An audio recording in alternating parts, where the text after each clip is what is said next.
or yes? And the person you're going to meet right now is a beautiful person, a wonderful man, very, very talented. And I think you're really, really going to get a lot out of this. Things you can use immediately. What's the word? Immediately. What's the word? Immediately. Are you ready? Yes. Please help me welcome Mr. Greg Morse.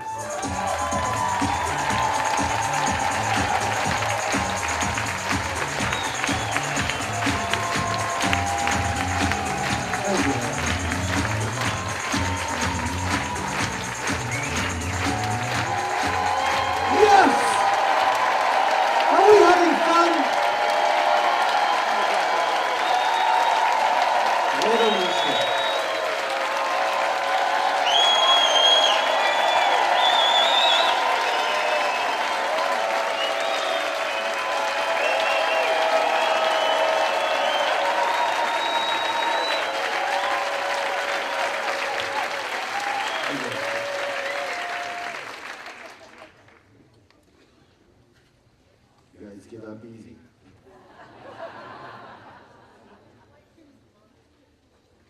Martin Luther King was giving his speech, and all of a sudden, his heart took over, and he left the paper, and he looked up into the sky,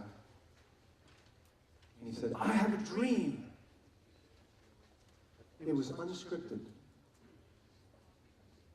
Mother Teresa was a nun, living in a convent, and her heart took over. She got on the train, she went to India, she got off that train, picked up a man laying in the gutter, rotting so bad people couldn't get near him.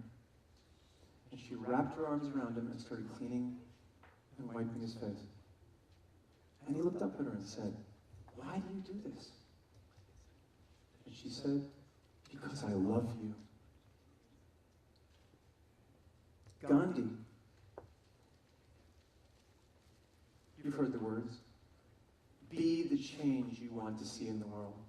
He said that because the people around him were saying, the world must change before we can change. And he just got tired of hearing it. He said, "You, be the change you want to see in the world." How would you like to have that clarity and confidence? How would you like to have that clarity and confidence? Yes? How would you like to have that level of authenticity? Yes? Well, you're in the right place. This is going to be fun. Muhammad Ali had that kind of confidence. He was once on an airplane, and the airline stewardess told him to fasten his seatbelt. And Muhammad Ali said, "Superman doesn't need a seatbelt." And the stewardess said, "Superman doesn't need an airplane. Fasten your seatbelt."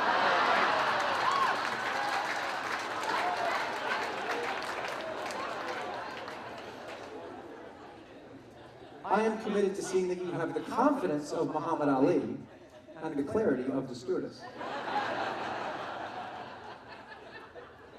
And that's something that comes from the inside out. And we get to do this today. Unlike any other time in history, we get to do this today. Do you know 100 years ago, if we had this meeting, they'd have burned me at the stake and they'd probably behead you guys? Did you know that?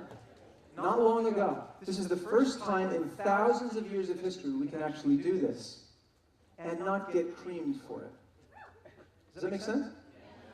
And so I would really love to acknowledge some incredibly courageous people that set this up. Could we please give Harv and his staff a hand? Is this amazing? Give them a hand.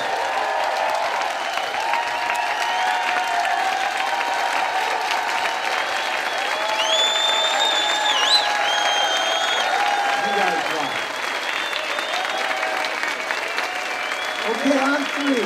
You guys rock. 1, 2, 3. You guys rock. Have a seat.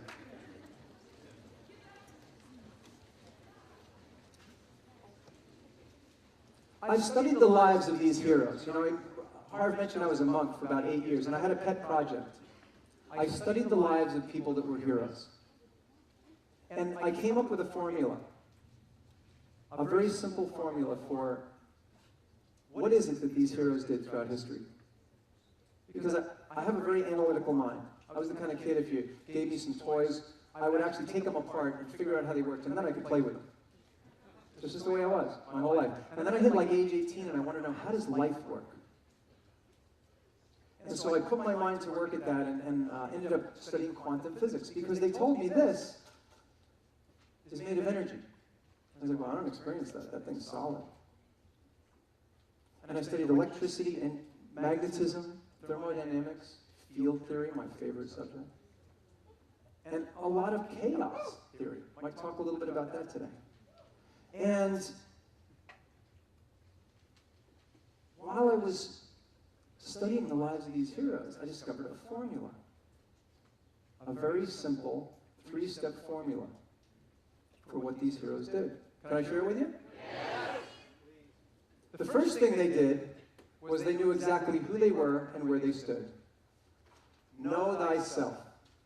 The second thing they did was they communicated powerfully and beautifully. And the third thing they did was they made an enormous contribution to humanity. Think of someone that's one of your heroes. Just bring to mind someone that's a hero. Who's got a good one?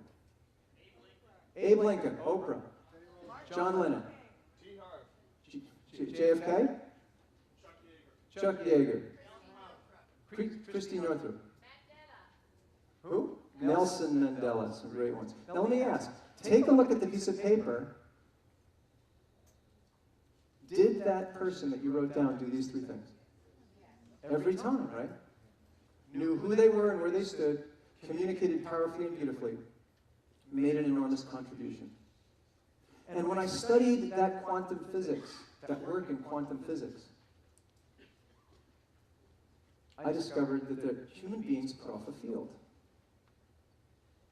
Did you know that the field that comes off your heart is 500 times stronger than the field that comes off your brain?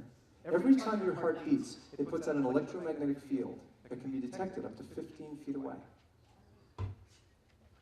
We're not just communicating through voice, tone, body language, sight, and our 5 senses. You are communicating with all the people within 15 feet of you on a whole other level. And so there's this Superman, you know, he had this X-ray vision and he could focus on something and make it happen. And I studied in engineering school this principle of the observer effect. Anyone heard of it? When we change the way we look at things, the things we look at actually change. That by observing something, you actually have an effect on it. I was like, wow, so you mean we're kind of like all Supermen? I look at something and I can affect it from a distance? And this was proved to me in a laboratory. It was proved. I was watching, you're sitting there watching this fuzzy electron and you turn away and it just turns into a wave, and then you look at it and it coagulates into a particle. And I was like, wow, what is that? And then you look away and it goes into fuzzy energy again. Now let me ask a question. When you know someone's watching you, do you change your behavior? Sure you do. Okay, so do electrons. Now, why is it that we change our behavior when we know someone's watching us? Because we're self-conscious, right? Are electrons self-conscious? Are they actually a thinking organism?